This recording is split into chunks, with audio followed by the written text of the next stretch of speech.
Это у нас мушмула, вейнахмет, хамискиш дырш. Вот, это у нас калина.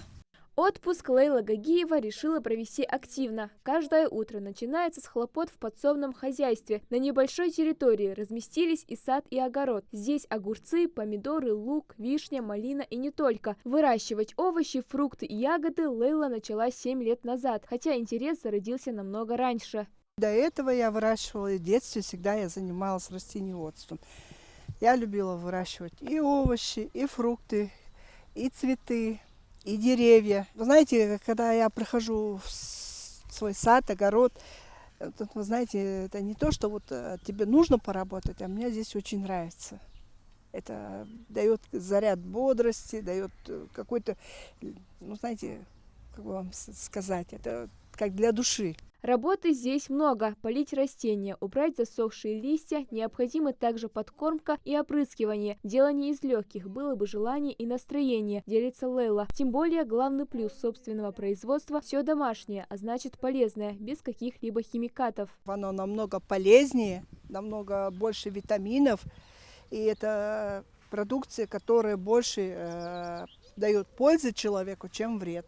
Потому что то, что выращивается в совхозах и колхозах, в больших объемах, они обрабатываются тяжелыми химикатами, и, естественно, в них меньше пользы.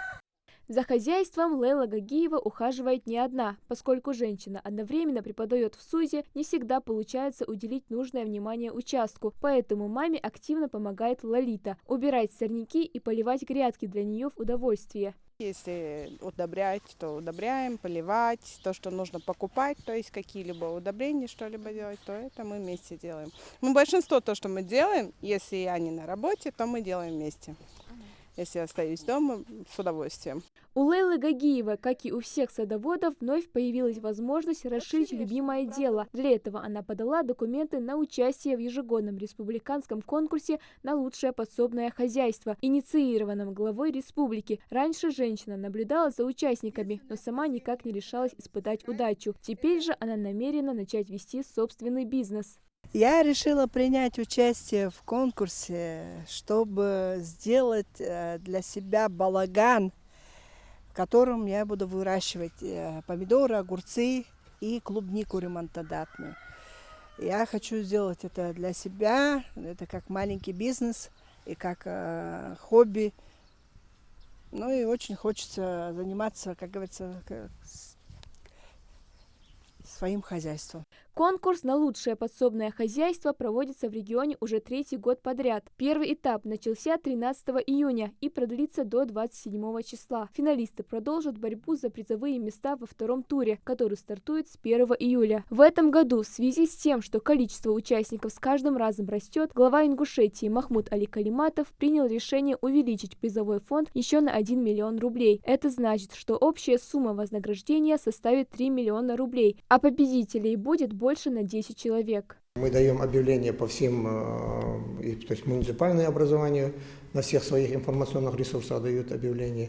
Мы, Минсельхоз, на своем ресурсе даем объявления.